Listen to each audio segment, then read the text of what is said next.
Auto rickshaw সিএনজিকে overtake করতে চায়, CNG বাস overtake করতে চায়। এই হলো রাস্তাঘাটের অবস্থা। কেউ কাউকে পাত্তাও দেয় না, কেউ কারো কথা শুনে না। চোখের সামনে প্রতিদিন আমরা দেখছি কত মানুষ রাস্তাঘাটে মারা যাচ্ছে, সড়ক দুর্ঘটনা বেড়ে গিয়েছে। দেখার পরেও যারা মোটরসাইকেল চালায় এরা নিজেদেরকে সংযত করে না। এরা বুঝে না যে মোটরসাইকেল দুর্ঘটনা এটা খুবই মারাত্মক। আপনি বেঁচে থাকলে পঙ্গু হয়ে যাওয়ার সম্ভাবনা বেশি, আর মারা গেলে শরীরের পার্টস এক একটা এক এক দিকে চলে যাবে। দেখবেন গায়ের উপর দিয়ে উঠে যেতে চায়, কেউ একটু কাউকে ছাড় দিতে চায় না। কি মারাত্মক অবস্থা! আমরা অনেক দূর থেকে আসতেছিলাম আজকে, সেই চুয়াডাঙ্গা থেকে। এত এত জ্যাম! সুবহানাল্লাহ। আল্লাহ এই জাতির মানুষদেরকে একটু শৃঙ্খলাবদ্ধ হওয়ার জন্য তাদের বিবেকবোধ আল্লাহ জাগ্রত করে দেন। এটা ছাড়া আমার আর কিছু বলার নেই।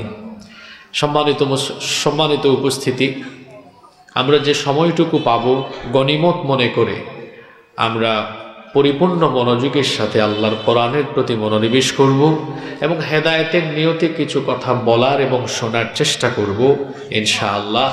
মহান আল্লাহ আমাদেরকে হেদায়েতের নিয়তে প্রতিটি কথা বলার এবং শোনার তৌফিক দান করেন, আমরা বলি আমিন।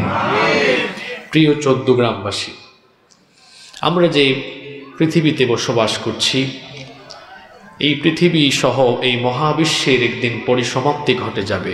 সব কিছু একদিন ধ্বংস হয়ে গিয়ে কিয়ামত সংগঠিত হবে। কিয়ামত এটি কোন বছরের, কোন সালের, কোন মাসের, কত তারিখে অনুষ্ঠিত হবে এটা একজন ছাড়া আর কেউ জানে না। যিনি সেটা জানেন তিনি কে? পৃথিবীর কোনো ফেরেশতাও জানেন না, কোনো নবী রাসূলও জানেন না এটা কখন হবে। এই জ্ঞান কেবলমাত্র একজনের কাছে আছে। নবী করিম সাল্লাল্লাহু আলাইহি ওয়াসাল্লাম মক্কি জিন্দেগিতে যখন মক্কার কাফির মুশরিকদেরকে কিয়ামতের কথা বলতেন, তারা তখন জিজ্ঞেস করত, আশ্চর্য ব্যাপার, কি করে এই মহাবিশ্ব একদিন চূর্ণ বিচূর্ণ লণ্ডভণ্ড হয়ে যাবে, কি করে কিয়ামত অনুষ্ঠিত হবে এটা আমাদের বুঝে আসে না। তো তুমি যেহেতু বলছোই কিয়ামত হবে, কোন মাসের কত তারিখে কখন এটা হবে আমাদেরকে বলো। তারা যখন নবীজির কাছে এই বিষয়ে জিজ্ঞেস করত, আল্লাহর নবী তখন চুপচাপ থাকতেন, কারণ আল্লাহর নবী তো আল্লাহর শেখানো ভাষা ছাড়া কথা বলেন না। নবীরা তাই বলেন যা ওয়াহী হিসাবে আল্লাহর কাছ থেকে আসে। এজন্য আল্লাহ তাআলা বলেছেন, ওয়ামা ইয়ানতিকু আনিল হাওয়া ইন হুয়া ইল্লা ওয়াহায়ুন ইউহা।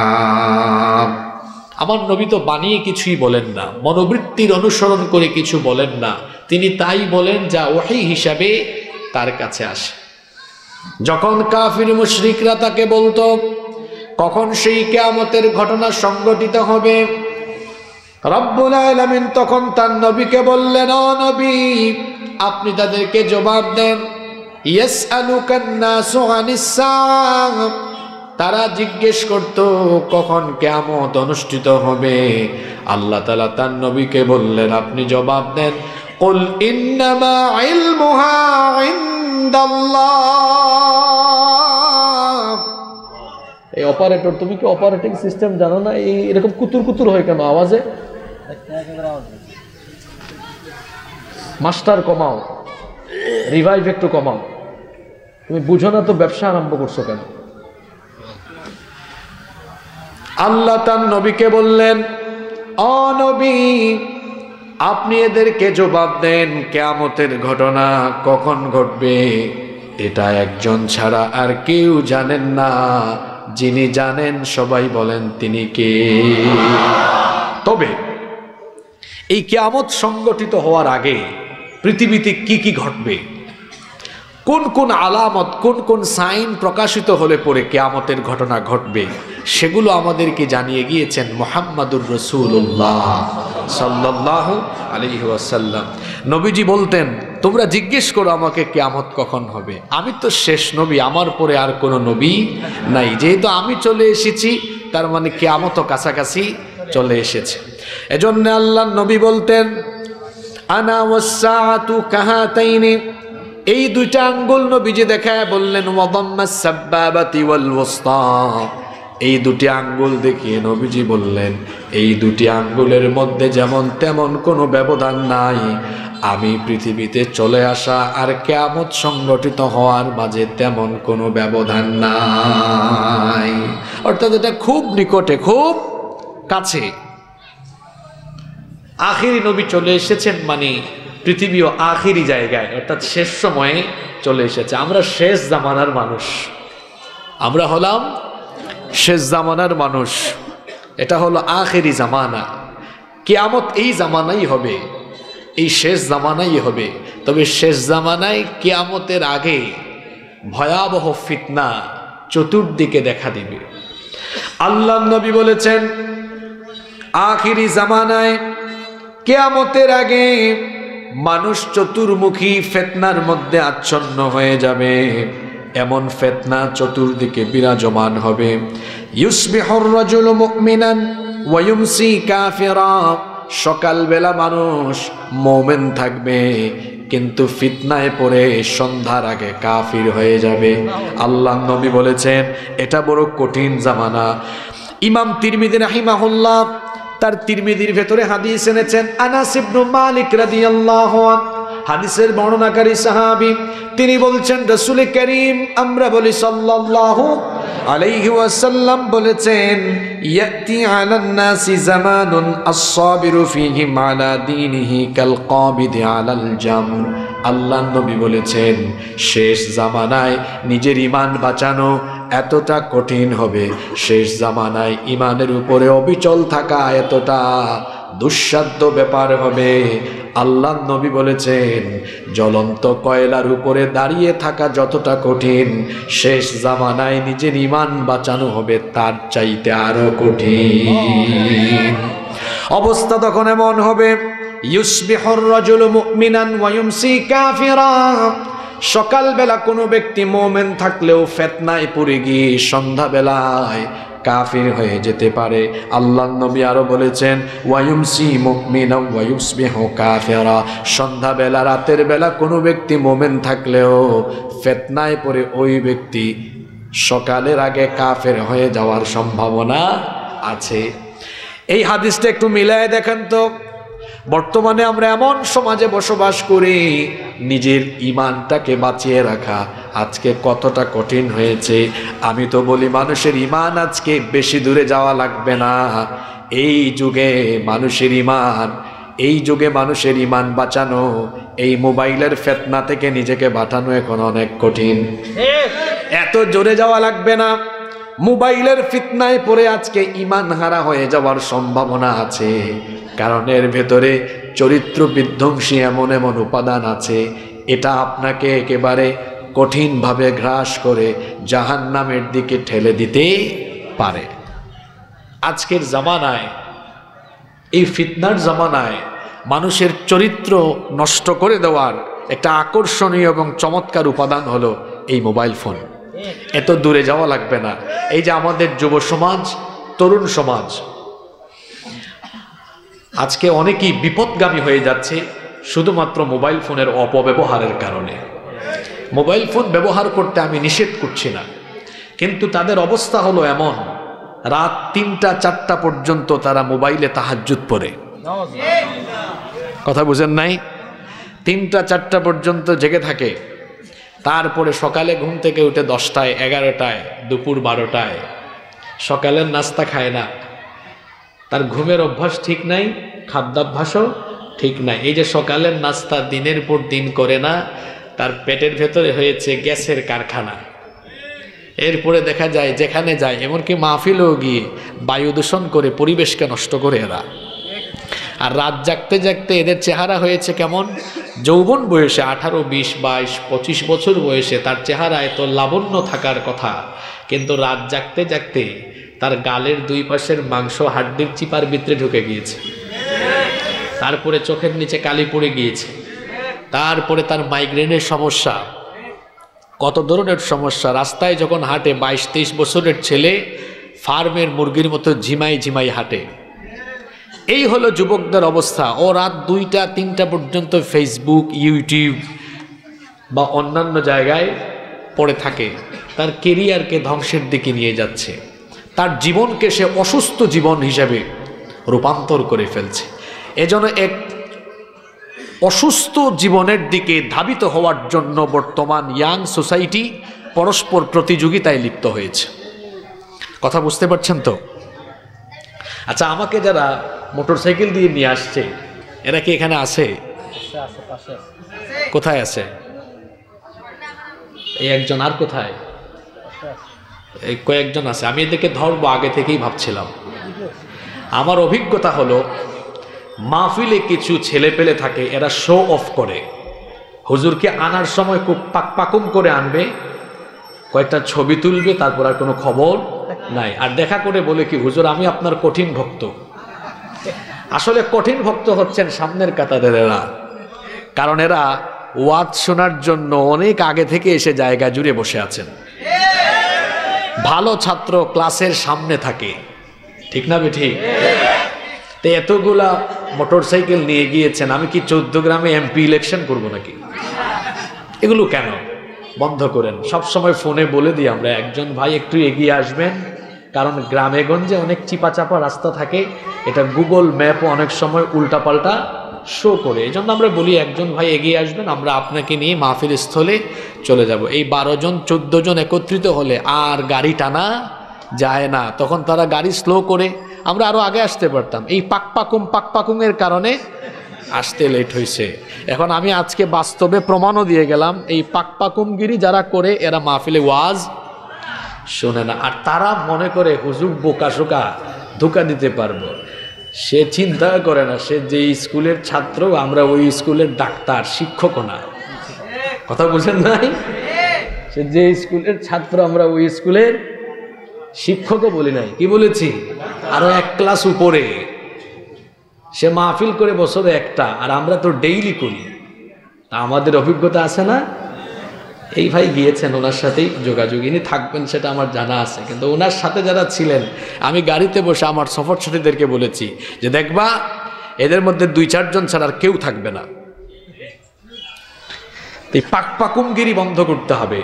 যুবক ভাইদেরকে বলছি, এই মোবাইল ফোনের ফিতনা থেকে ভাই নিজেকে হেফাজত করতে হবে। একটু একাকী হয়ে গেলে মোবাইলের ফিতনায় তারা ডুবে যায়। আহা, হারাম রিলেশনে সম্পৃক্ত হয়ে তার কেরিয়ার সে শেষ করে দিচ্ছে, জীবন সে শেষ করে দিচ্ছে। কি মনে করছেন আল্লাহ কিছু দেখেন না? আল্লাহ কিছু দেখেন না? তা এই ভয় তো আপনার ভিতরে নাই। আপনি তো একাকী নীরবে নিভৃতে যখন মোবাইল ফোন হাতে নেন, তখন তো আপনি গুগল শরীফে গিয়ে পর্ন সাইটে ঢুকে অশ্লীল ভিডিও দেখা আরম্ভ করেন, ইউটিউব শরীফে গিয়ে আজে বাজে নাটক সিনেমা দেখা আরম্ভ করেন। আপনি মনে করেন যে আমার ভাই বোন, মা বাবা, পরিবারের কেউ এখন দেখবে না, শুনবে না আমি কি দেখছি, কি করছি। কিন্তু কেউ না দেখলেও না শুনলেও যিনি সব কিছু দেখেন এবং শোনেন তিনি কে? সে আল্লাহ বলছেন, আওয়ালা ইয়ালামুনা আন্নাল্লাহা ইয়ালামু মা ইউসিররুনা ওয়া মা ইউলিনুন। তারা কি জানে না? গোপন এবং প্রকাশ্য সবকিছুর খবর যিনি জানেন তিনি কে? ইন্নাল্লাহা লা ইয়াখফা আলাইহি শাইউন ফিল আরদি ওয়ালা ফিস সামা। আসমান জমিনের কোনো কিছুই আল্লাহর কাছে গোপন নাই, সব কিছু তিনি জানেন। আপনি গভীর রাতে 1টা 2টায় মোবাইল ফোনে হাতে নিয়ে দরজা বন্ধ করে দিয়ে কি দেখেন, কি শুনেন, কার সাথে কথা বলেন, কেউ সেটা না জানলেও যিনি জানেন তিনি কে? আল্লাহকে ভয় করুন। গোপনে যারা গুনাহ করে এদের শাস্তি বড় মারাত্মক। অনেকে আছে গোপনে গোপনে হারাম কাজে লিপ্ত, যেটা কেউ জানে না। কিন্তু কেউ জানে না, জানেন কে? আল্লাহর নবী বলেছেন, খুব ভয়াবহ হাদিস, এটা ভালো করে শোনেন, যুবক ভাইয়েরা মনোযোগ দেন। আল্লাহর নবী বলেছেন, কিয়ামতের ময়দানে তিহামার শুভ্র পর্বতমালা সম পরিমাণ নেক আমল করে কোনো ব্যক্তি হাসরের মাঠে উঠবে, কিন্তু পাহাড় সম পরিমাণ আমল মুহূর্তের মধ্যেই ধুলাবালি হয়ে উড়ে যাবে। সাহাবীরা জিজ্ঞেস করলেন, এটা কোন ব্যক্তির কথা আপনি বলছেন? আল্লাহর নবী তখন বললেন, এই ব্যক্তি হলো সেই ব্যক্তি নামাজেও যায়, রোজাও রাখে, হজ করে, ওমরা করে, ওয়াজ মাহফিলে আবার আয়োজন করে ওয়াজ মাহফিল শুনতেও যায়, কিন্তু গোপনে গোপনে সে একাকী হয়ে গেলে হারাম কাজ করে। কথা বুঝতে পেরেছেন? সব আমল কি হয়ে যাবে? সব আমল এই ফিতনায় পড়া যাবে না। এই শেষ জামানাটা হচ্ছে ফিতনার জামানা। বলেছেন মুহাম্মদ, আমরা বলি সাল্লাল্লাহু। ফিতনার এই জামানায় মানুষ এমন ফিতনায় পড়বে, নেতৃত্বের জায়গায় ফিতনা দেখা দেওয়ার কারণে মানুষ আরো ভয়াবহ ফিতনার মধ্যে আচ্ছন্ন হবে। এজন্য আল্লাহর নবী বললেন, আযাকাল্লাহু মিন ইমারাতিস সুফাহা, মূর্খ অপদার্থ নেতৃত্ব থেকে আমি তোমাদের জন্য আল্লাহর কাছে পানাহ চাইছি। সাহাবীরা তখন বললেন, মা ইমারাতিস সুফাহা, মূর্খদের অপদার্থদের নেতৃত্ব আমরা বুঝলাম না, আমাদেরকে বুঝিয়ে দেন। আল্লাহর নবী তখন বললেন, উমারা ইয়াকুনুনা বাদি, আমার পরে এমন কিছু নেতৃত্ব দুনিয়ায় আসবে, লা ইয়াক্তাদুনা বিহাদি, তারা আমার হেদায়াত অনুসরণ করে তারা সমাজ এবং রাষ্ট্র পরিচালনা করবে না। আল্লাহর নবী বললেন, আমার পরে এমন একটি সমাজ ব্যবস্থা আসবে, আখিরি জামানায় এমন একটি পরিস্থিতি তৈরি হবে, আমার পরে এমন কিছু লোক আসবে, উমারা ইয়াকুনুনা ইয়াক্তাদুনা বিহাদি, আমার হেদায়াত অনুসরণ করে, লা ইয়াক্তাদুনা বিহাদি, তারা আমার হেদায়াতের ইক্তেদা করবে না, আমার হেদায়াতের অনুসরণ করবে না, অর্থাৎ আমার তরিকা গ্রহণ করে তারা তাদের সমাজ এবং রাষ্ট্র চালাবে না। ওয়ালা ইয়াস্তান্নুনা বিসুন্নতি, আমার সুন্নত অনুসরণ করে তারা সমাজ এবং রাষ্ট্র পরিচালনা করবে না। মনোযোগ আছে আপনাদের?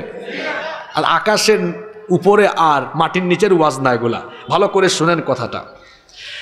আল্লাহর নবী বলেছেন, আমার পরে এমন এক জামানা আসবে, লা ইয়াক্তাদুনা বিহাদি, আমার হিদায়াতের ইক্তেদা করা হবে না, ওয়ালা ইয়াস্তান্নুনা বিসুন্নতি, আমার সুন্নতের অনুসরণ করা হবে না, আমার দেখানো পথ এবং মতে, আমার দেখানো আদর্শ মতে সমাজ এবং রাষ্ট্র চলবে। এখন বলেন তো দেখি, আপনাদের দেশের মসজিদগুলো আল্লাহর আইনে চললেও আপনাদের দেশের সমাজ আর রাষ্ট্র চলে আল্লাহর আইনে না মানুষের আইনে? বুঝে শুনে উত্তর দিয়েন, আল্লাহর আইনে না মানুষের আইনে?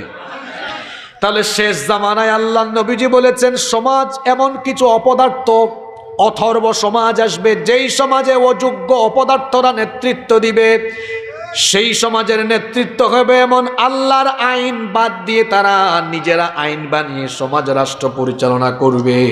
তাহলে আল্লাহর নবীর হাদিস অনুযায়ী আমরা কি বর্তমানে সভ্য সমাজে আছি না অথর্ব সমাজে আছি? পৃথিবীর কোন নবী বা রাসূল মানুষের তৈরি করা আইন প্রতিষ্ঠার জন্য তারা কাজ করেন নাই, বরং সকল নবী এবং রাসূল এই পৃথিবীতে যার হুকুম, যার বিধান কায়েমের জন্য কাজ করেছেন তিনি কে? এজন্য আল্লাহ বলেছেন, ইনিল হুকমু ইল্লা লিল্লাহ, আল্লাহ ছাড়া কারো হুকুম চলবে না।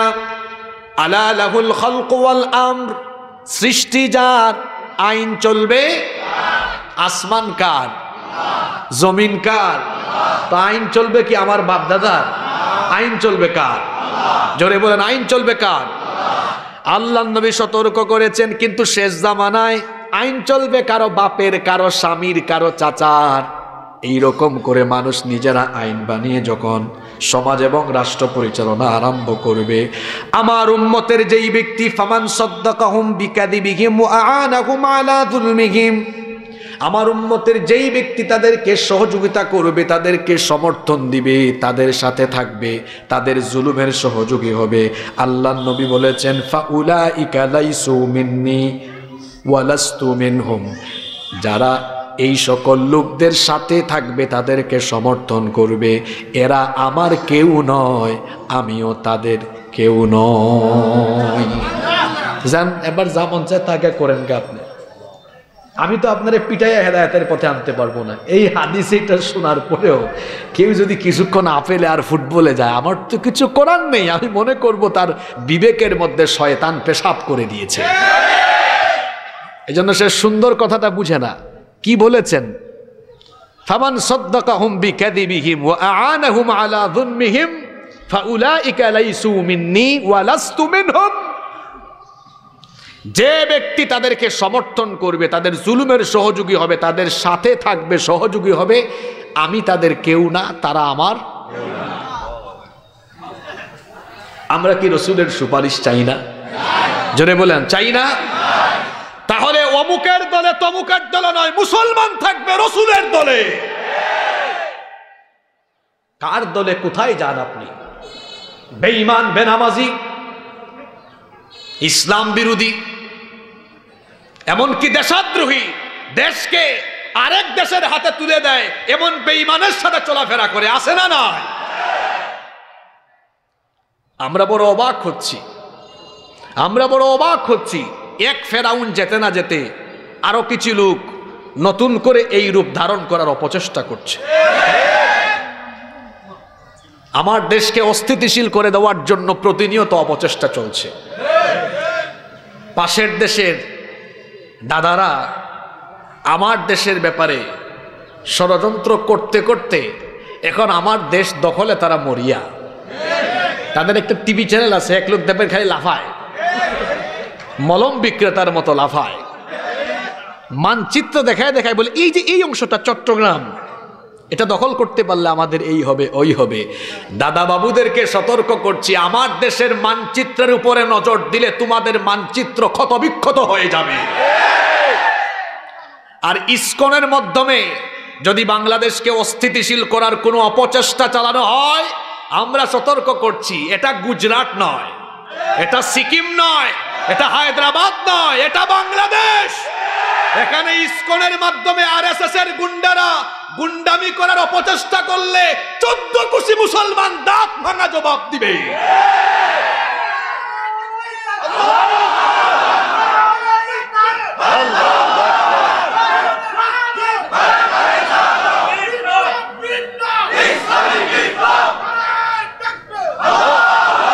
ইসকন হলো একটি উগ্রবাদী, জঙ্গিবাদী, চরমপন্থী সংগঠন।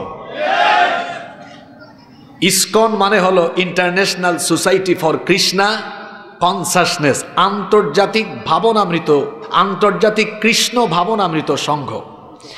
এটা প্রতিষ্ঠা করেছে যে ব্যক্তি, তার নাম হলো অভয় চরণারবিন্দ ভক্তি বেদান্ত স্বামী প্রভুপাদ।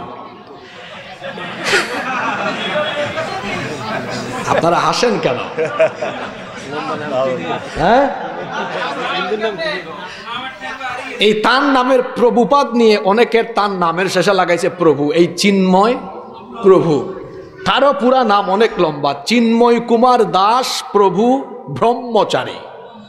কত লম্বা নাম, আপনি চিন্তা করেছেন? তো শোনেন, এটা প্রতিষ্ঠা হয়েছে 1966 সালে। আশ্চর্যের একটা ব্যাপার আছে, সেটা হলো এদের হেডকোয়ার্টার ভারতের পশ্চিমবঙ্গের নদিয়া জেলার মায়াপুরে, কিন্তু সংগঠনটি প্রতিষ্ঠা হয়েছে মার্কিন যুক্তরাষ্ট্রের নিউ ইয়র্কে। যে ব্যক্তি এটা প্রতিষ্ঠা করেছে, এই ব্যক্তি হিন্দুদের কোনো শিক্ষালয়ে পড়াশোনা করে নাই, পড়াশোনা করেছে খ্রিস্টানদের চার্চে। এই ইসকনকে আপনারা অনেকে মনে করেন যে হিন্দুদের ধর্মীয় সংগঠন, না। ইসকন হলো হিন্দু লেবাসধারী ইহুদি নিয়ন্ত্রিত একটি সংগঠন। এটা ইহুদিবাদ, এটা ইহুদিবাদ প্রচারকারী একটি সংগঠন, কিন্তু লেবাস ধরেছে হিন্দুদের। এজন্য সনাতনী হিন্দুদের সাথে ইসকনওয়ালাদের অনেক বিরোধ আছে, এবং বাংলাদেশে এমন বহু অভিযোগ আছে ইসকনের অনেক উগ্রপন্থী চরমপন্থীরা সনাতনী হিন্দুদের বাড়িঘর জায়গা জমি দখল করেছে, এমনকি বলাৎকার আর যৌন নিপীড়নের অভিযোগ এদের ব্যাপারে রয়েছে। এরা এত খারাপ, ভারতে তারা বিভিন্ন সময়ে সাম্প্রদায়িক দাঙ্গা লাগিয়ে ভারতের পরিবেশকে তারা অস্থিতিশীল করে তুলেছে। এই যে চিন্ময়কে গ্রেফতার করা হয়েছে একটা রাষ্ট্রদ্রোহ মামলায়, তাদের অনুসারীরা কতটা উগ্র এবং চরমপন্থী হলে পরে আদালত চত্বরে আমার এক আইনজীবী ভাইকে নির্মমভাবে কুপিয়ে তারা হত্যা করেছে। হত্যা করা হয়েছে কাকে? আইনজীবীকে। আর গ্রেফতার হয়েছে তার আগে চিন্ময় রাষ্ট্রদ্রোহী মামলায়। বিবৃতি এসেছে ভারতের পররাষ্ট্র মন্ত্রণালয় থেকে। আচ্ছা, বিবৃতি তো আসার কথা ছিল আইনজীবী হত্যা নিয়ে, না এসে আসলো চিন্ময়ের ব্যাপারে।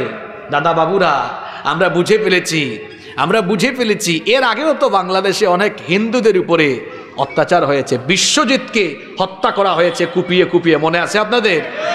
ওই যে বিএনপির গয়েশ্বর চন্দ্র রায়, আর এক মহিলা ওই যে নিপুণ রায় না কি জানি নাম, এছাড়া আরো বিভিন্ন সময়ে হিন্দুদের উপরে অনেক সময় নির্যাতন হয়েছে। পররাষ্ট্র মন্ত্রণালয়ের জবানে তখন তারা লেগে গিয়েছিল, চিন্ময় রাষ্ট্রদ্রোহ অপরাধ করেছে। আমার দেশের লাল সবুজ পতাকার উপরে তাদের উগ্রবাদী গেরুয়া রঙের পতাকা উড়িয়ে আমার লাল সবুজ পতাকাকে অপমান যখন করেছে, আমার দেশের আইন তাকে গ্রেফতার করেছে।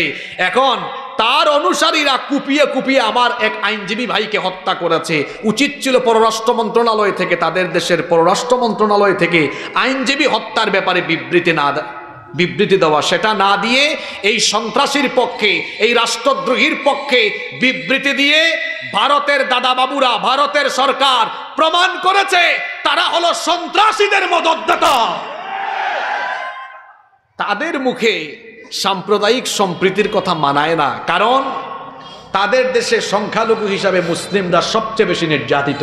এই তো গত কয়েকদিন আগেই 4 জনকে মসজিদের ভেতরে নির্মমভাবে হত্যা করা হয়েছে, জানেন কিনা আপনারা? তাবরিজকে জয় শ্রীরাম না বলার কারণে এর আগে কয়েক বছর আগে পিটিয়ে হত্যা করা হয়েছে। মুস্কান নামক আমার এক বোনকে এক কলেজের ক্যাম্পাসে তাকে লাঞ্ছিত করা হয়েছে। তোমাদের কথা মনে আছে ভাই, তোমরা গুজরাটে কি করেছো, তোমরা সিকিমে, হায়দ্রাবাদে, কাশ্মীরে কি করেছো?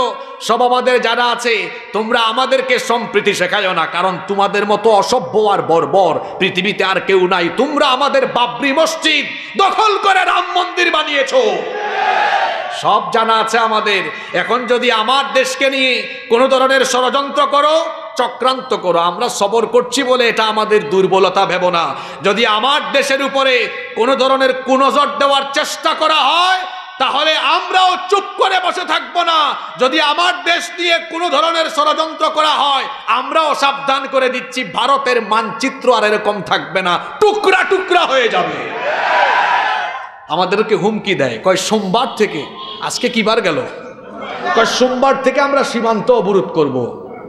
তা আমি গত 2 দিন আগে বৃহস্পতিবারে শরীয়তপুরে বলেছিলাম, অবরোধ করলে কর তোরা, তাতে আমাদের কি? তোরা কি আমাদেরকে তোদের পেঁয়াজ চিনি এগুলো ভিক্ষা দেশ নাকি? আমরা তো টাকা দিই, তোরা আমাদেরকে পণ্য দিস। আমার 14 গ্রাম বাজারে কোনো ব্যবসায়ী আমারে পণ্য দেয় না, আমি কি বসে থাকবো নাকি? আমি আরেক দোকানে যাব না? তো তুমি আমাকে না দিলে নাই। আমিও বলেছি আমরা এগুলোতে ভয় পাই না, আপনারা চুপচাপ বসে থাকেন 1-2 সপ্তাহ, দেখবেন তার পণ্য যখন খালাস হবে না, তার পণ্য যখন পচা আরম্ভ করবে, আপনাদের পায়ে ধরে বলবে, আব্বা আমাদের পণ্যগুলা নেন। এদেরকে এভাবেই জবাব দিতে হবে, তোমার পণ্য নিয়ে তুমি বসে থাকো। আমরা সতর্ক করছি, এই দেশে মার্কিন আধিপত্যবাদ, ভারতীয় আধিপত্যবাদ চলবে না। বাংলাদেশ চলবে তেমন, বাংলাদেশের মানুষ চাইবে যেমন। কোন হাদিসে ছিলাম মনে আছে? সেখান থেকে এই কথাগুলোর অবতারণা হয়েছে। আল্লাহর নবী সতর্ক করে গিয়েছেন, শেষ জামানায় কিয়ামতের আগে আমার দেখানো পথ মত বাদ দিয়ে নিজেদের তৈরি করা আইন দিয়ে মুসলমান তার সমাজ রাষ্ট্র পরিচালনা আরম্ভ করবে। আজকে কি সেই জায়গায় আমরা চলে আসছি না? কোথায় যাচ্ছেন আপনি বলেন? কোথায় যাচ্ছেন আপনি? জমিন তো হলো আল্লাহর, এই জমিনে আইন চলবে কার? আল্লাহর দেওয়া আইন কানুন প্রতিষ্ঠা বাদ দিয়ে মুসলমান যদি তার নিজের বানানো আইন বা অন্য কারো বানানো আইন মতাদর্শ বাস্তবায়নের জন্য চেষ্টা করে, তাহলে সেই ব্যক্তি সরাসরি আল্লাহর সাথে কুফর করে, শিরিক করে এবং আল্লাহর সাথে সে খোদাদ্রোহী কাজে লিপ্ত হয়ে যায়। এজন্য আমরা যতদিন বেঁচে থাকব, আমরা আমাদের রক্ত ঘাম, আমাদের জীবনের শক্তি সামর্থ্য সব খরচ করব আল্লাহর দ্বীনের পথে। বলেন ইনশাআল্লাহ। আল্লাহর নবী বলেছেন, শেষ জামানা এটি এত ভয়াবহ হবে, এই ভয়াবহ জামানায় ফিতনা এমন ভাবে ছড়িয়ে পড়বে। আল্লাহর নবী বলেছেন সায়াতি আলা উম্মতি জামানুন ফিহি ইয়াকসুরুল কুররা। আল্লাহর নবী বলেছেন ইয়াকসুরু ফিহিল কুররা, শেষ জামানায় কোরআনের পাঠকের সংখ্যা বেড়ে যাবে, কোরআন তেলাওয়াতকারীর সংখ্যা বাড়বে, কোরআন পড়তেই থাকবে মানুষ। ওয়াকিল্লুল ফুকাহা। আজানটা এখানে দিয়ে দিলে আজানের পরে আমরা 7:30 পর্যন্ত চালাবো, পরে একসাথে নামাজ হবে। আচ্ছা, আজানের সময় হয়ে গেছে, আজান হবে কিন্তু নামাজ আরো 20-25 মিনিট পরে হবে। আপনারা কেউ দাঁড়াবেন না, ওযু করার জন্য পর্যাপ্ত সময় দেওয়া হবে। আজান দিয়ে দিন।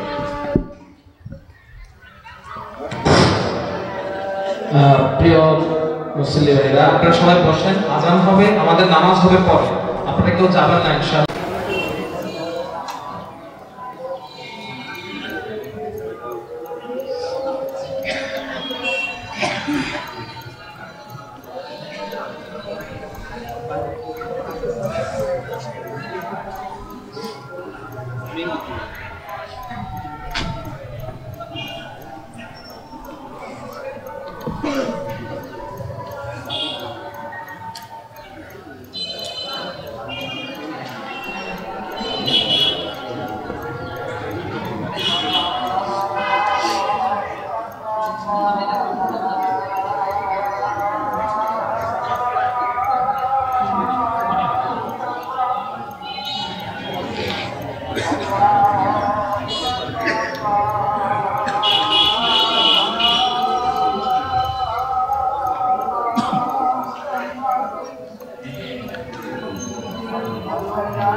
জামাত এখানে 9টায় অনুষ্ঠিত হবে ইনশাআল্লাহ, 8:30 না, 8:30টায় অনুষ্ঠিত হবে ইনশাআল্লাহ। আপনারা পর্যাপ্ত সময় পাবেন ইনশাআল্লাহ। কষ্ট হচ্ছে আপনাদের? তো আমি বলছিলাম শেষ জামানায় উম্মতের পরিস্থিতির কথা। নবীজি বলেছেন শেষ জামানায় এমন সময় আসবে যখন মুসলমানদের মধ্যে কোরআনের পাঠক বাড়বে, কিন্তু কোরআন বুঝে এরকম মানুষের সংখ্যা অনেক কম থাকবে। আল্লাহর নবী বলেছেন সায়াতি আলা উম্মতি জামানুন ইয়াকসুরু ফীহিল কুররা ওয়া ইয়াকবিদুল ফুকাহা। আল্লাহর নবী বলেছেন খুব শীঘ্রই এমন এক জামানা আসবে, এমন এক যুগ আসবে যখন কোরআনের কারি পাঠকের সংখ্যা বেড়ে যাবে, কিন্তু কোরআন বুঝে এমন মানুষের সংখ্যা কমে যাবে। আজকে বাংলাদেশের দিকে তাকায় দেখেন তো, বাংলাদেশের 90% মুসলমান, এর মধ্যে অনেকেই কোরআন পড়তে এখনো বিশুদ্ধভাবে জানে না। আবার যারা জানে এদের মধ্যে অনেকেই কোরআনের অর্থ বুঝে, কি বলেন আছে না, কোরআন বুঝে না বলে মুসলমানদের জীবন আর কোরআন সম্পূর্ণ বিপরীত। কোরআনের সাথে মুসলমানদের জীবনের কোনো কি নাই, মিল নাই। এজন্য দেখা যায় সুদখুর সে কোরআন তিলাওয়াতও করে আবার সুদও খায়, ঘুষখুর কোরআন তেলাওয়াত করে আবার ঘুষও খায়। আমার দেশে এমন বহু মানুষ আছে দেখবেন নামাজেও যায় আবার অন্যায় অপরাধও করে। দেখতেন না, একজন বলতেন, পার্লামেন্টে বলেছেন, সকালবেলা ঘুম থেকে উঠে তিনি কি খুঁজেন, নারায়ণগঞ্জে আরেক কুতুব পাওয়া গেছে, উনি 70 রাকাত তাহাজ্জুদ পড়ে। 100 নাকি, যাই হোক, একদিকে একজন 70, আরেকজন ঘুম থেকে উঠে যায় নামাজ খুঁজে, আবার সারাদিন মানুষের রক্ত তারা পান করে। এই হলো তাদের চরিত্র। আছে না নাই এরকম? আল্লাহ নবী বলেছেন শেষ জামানায় এইরকম কোরআনের পাঠক বাড়বে, কোরআন তেলাওয়াত করবে কিন্তু কোরআন বুঝবে না। আপনি দেখেন আজকে আমার দেশের মুসলমানরা কোরআন যেন বুঝতে না পারে, এটা আরো কয়েক যুগ আগ থেকে কি রকম ষড়যন্ত্র করা হয়েছে। শিক্ষা ব্যবস্থা থেকে খুব সুচিন্তিতভাবে, সুচিন্তিত পরিকল্পনায় দ্বীনি শিক্ষাকে, কোরআন হাদিসের শিক্ষাকে ডিলিট করে দেওয়া হয়েছে। শিক্ষা ব্যবস্থাকে কয়েকমুখী করা হয়েছে। কি কি? যে দ্বীনি শিক্ষা, জাগতিক শিক্ষা। কেন রে ভাই? দ্বীনি শিক্ষা জাগতিক শিক্ষা আলাদা থাকবে কেন? শিক্ষা তো থাকবে দ্বীন এবং দুনিয়ার সমন্বয়ে, যাতে করে দুনিয়া আখেরাত উভয় দিক থেকে সে কি হয়? লাভবান হয়। আমার দেশে শিক্ষা ব্যবস্থার যে অবস্থা, আমি এই জন্য প্রায় সময় বলি যে স্কুলে পড়ে সে হয়ে যায় ওই যে আমাদের সিলেটে এটাকে বলি ল্যাংরা, আপনারা 14 গ্রামে কি বলেন জানি না, ওই যে পা যদি ঠিক না থাকে, হাঁটতে না পারে, আপনারা এটাকে কি বলেন? মিলে গেছে তো আপনাদের সাথে, আমাদের সিলেটেও বলে ল্যাংরা। আমি বলি সরি, যে স্কুলে পড়ে তাকে আমি বলি যে অন্ধ, আর যে মাদ্রাসায় পড়ে ও হলো ল্যাংরা। কেন বলি? এটার কারণ আছে। অর্থাৎ যে স্কুলে পড়েছে ও সব দেখেছে, ইংরেজি, বিজ্ঞান সব দেখে তার চোখ দিয়ে, কিন্তু কোরআন দেখে না। আর মাদ্রাসায় যে পড়েছে তাকে ল্যাংরা বলেছি কেন? ও আরবি, কোরআন হাদিস সবই জানে, কিন্তু তার এই কোরআন হাদিস আরবি এটা দুনিয়াতে চালানোর জন্য আরও যে অন্যান্য কিছু দরকার, যেমন ইংরেজি জানা দরকার, প্রযুক্তির জ্ঞান দরকার, যেগুলোর মাধ্যমে ভর করে দাঁড়িয়ে সেগুলো প্রচার করবে, ওগুলো তার কাছে নাই। এজন্য তারে বলেছি ল্যাংরা।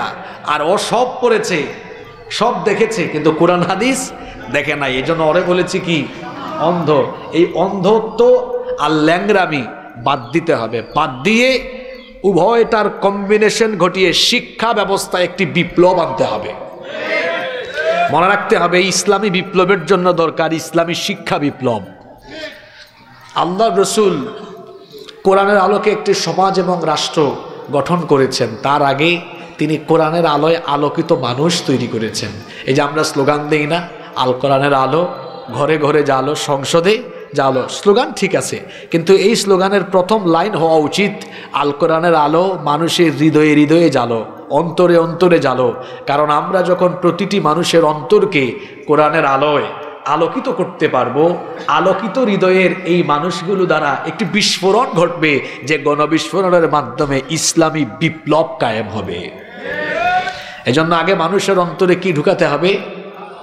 আমার শিক্ষা ব্যবস্থা যদি এমন হতো, আমার দিকে তাকান, আমরা এরকম একটি শিক্ষা ব্যবস্থার স্বপ্ন দেখি যেখানে ক্লাস 1 থেকে তার সিলেবাসে ইংরেজি, বিজ্ঞান, গণিত সব কিছু থাকার পাশাপাশি ক্লাস 1 থেকে তার সিলেবাস আরম্ভ হবে এমন যে ক্লাস 1, 2 হতে পারে এই 2 বছর সে নাজেরা পড়বে, বিশুদ্ধ করে কোরআন তেলাওয়াত শিখবে।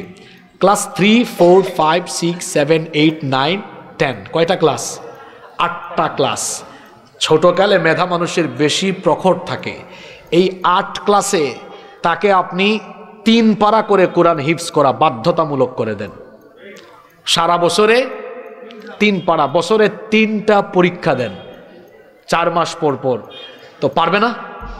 যদি বলেন পারবে কিনা? তো খুব ইজি ব্যাপার। তাইলে এই 8টা ক্লাসে তার শেষ হইল 3 8 কত হয়? 24। বাকি আছে কত? 6 পারা। ইন্টারমিডিয়েটে 2 বছর দিয়ে দেন না আরো 4 পারা। হ্যাঁ, তাইলে 24 আর 4 কত হইল? 8। অনার্সে যাবে, সে অনার্সে গিয়ে ফার্স্ট ইয়ার, সেকেন্ড ইয়ারে আরও 2 পারা শেষ করে অনার্স ফাইনাল ইয়ারে সে আবার পরবর্তী 2 বছরের দাওরাও দিবে। তাইলে ও অনার্সে গিয়ে ইংরেজি বিভাগে পড়ে, বিবিএতে পড়ে, এলএলবিতে পড়ে, তাহলে ও ব্যারিস্টার হয়েছে, হাফেজ ব্যারিস্টার, হাফেজ অ্যাডভোকেট, হাফেজ ইঞ্জিনিয়ার, হাফেজ সচিব, হাফেজ ডিসি, হাফেজ এসপি, হাফেজ এডিসি, হাফেজ এমপি, হাফেজ মন্ত্রী, হাফেজ মেম্বার, হাফেজ চেয়ারম্যান। বাংলাদেশ বদলে যাবে। শুধু হাফেজ হইলে চলবে না, আমরা এমন শিক্ষা ব্যবস্থার স্বপ্ন দেখি এভাবে সে ধাপে ধাপে ধাপে ধাপে কোরআন হিফজ করে ফেলবে। তার পাশাপাশি প্রতিটি ক্লাসে কোরআন হাদিস বাধ্যতামূলক থাকবে, যাতে করে সে সুশিক্ষিত নৈতিক মূল্যবোধ সম্পন্ন একজন আদর্শ মানুষে পরিণত হতে পারে। কারণ আমার এই শিক্ষা ব্যবস্থা জাতিকে বেশিরভাগ ক্ষেত্রে চোর ডাকাত উপহার দিয়েছে। আপনি বলবেন হুজুর এমন কথা কেন বললেন? এই যে চোরেরা জামাতের সাথে পালিয়ে গেল, অনেক সচিব পালিয়ে গিয়েছে, এরা কি অশিক্ষিত না শিক্ষিত? জোরে বলেন। আমার দেশে মাঝে মাঝে মসজিদে জুতা চুরি হয়, ওরেও আমরা চোর বলি।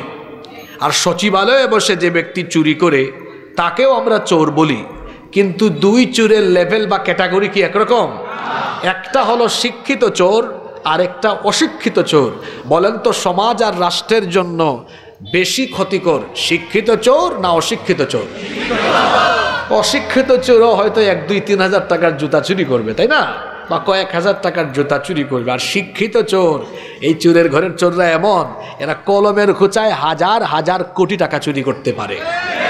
তো এত শিক্ষিত হয়ে এত চুরি করে কেন? কারণ কি? কারণ ও তার একাডেমিক সিস্টেমে বাংলা, ইংরেজি, গণিত, সমাজ, অর্থনীতি, পৌরনীতি, রাষ্ট্রনীতি, তারপরে ICT সব পড়েছে। তার সিলেবাসে কোরআন নাই, হাদিস নাই, দ্বীনি শিক্ষার কোনো বিষয় নাই। এজন্য দ্বীনি শিক্ষা বহির্ভূত এই শিক্ষা তাকে শিক্ষিত করে গড়ে তুললেও শেষ পর্যন্ত এই শিক্ষা ব্যবস্থা তাকে শিক্ষিত চোর, শিক্ষিত ডাকাত, শিক্ষিত দুর্নীতিবাজে পরিণত করেছে। তাহলে বোঝা গেল যে একটি সুন্দর জেনারেশন, সুন্দর দেশ পেতে হলে আগে শিক্ষা ব্যবস্থাকে কি করতে হয়? সুন্দর করতে হয়। গত কয়েক বছর আমরা কি দেখলাম? শিক্ষা ব্যবস্থাতে বানরামি, শরীফ থেকে মনে নাই কি শয়তানি। মুন্না বড় হয়ে হঠাৎ একদিন বলে যে বাবা আমি দেখতে মুন্না হলেও মনে মনে মুন্নি হয়ে গেছি। এই শয়তানি শোনেন নাই আপনারা? এই সকল শয়তানি দিয়ে এই যে জেন জি, আমি তো অবাক হয়ে গিয়েছি, এরা এত বিপ্লবী হলো কেমনে? আমি তো ভাবছি এই শিক্ষা ব্যবস্থা এরা শেষ, কিন্তু এই শিক্ষা ব্যবস্থা দিয়ে তাদেরকে ধ্বংস করা যায়নি।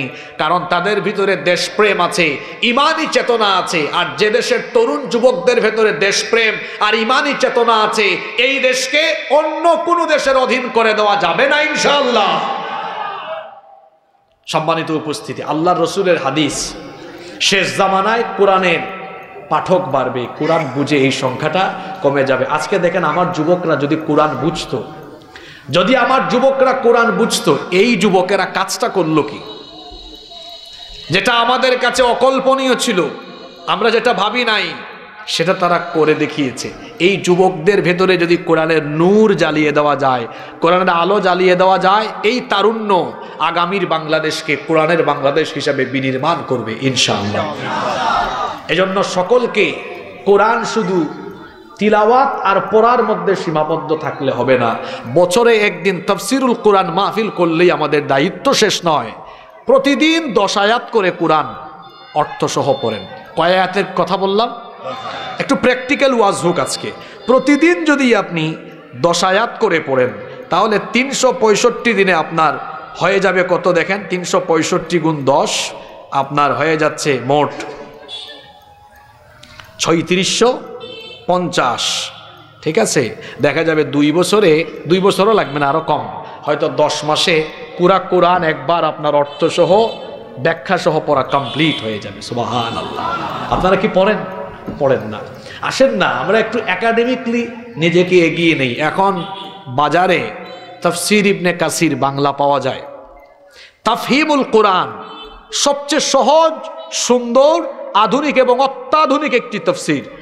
তাফহিমুল কোরআন, তাফসীর ফি জিলালিল কোরআন, মারিফুল কোরআন, তাফসীরে জালালাইন, আমি যেগুলোর নাম বললাম এগুলো বাংলায় পাওয়া যায়। দাম খুব বেশি না, আপনি 2-2.5 হাজার টাকার ভেতরেও এই তাফসীরের মধ্যে 1-2 সেট তাফসীর কিনতে পারবেন।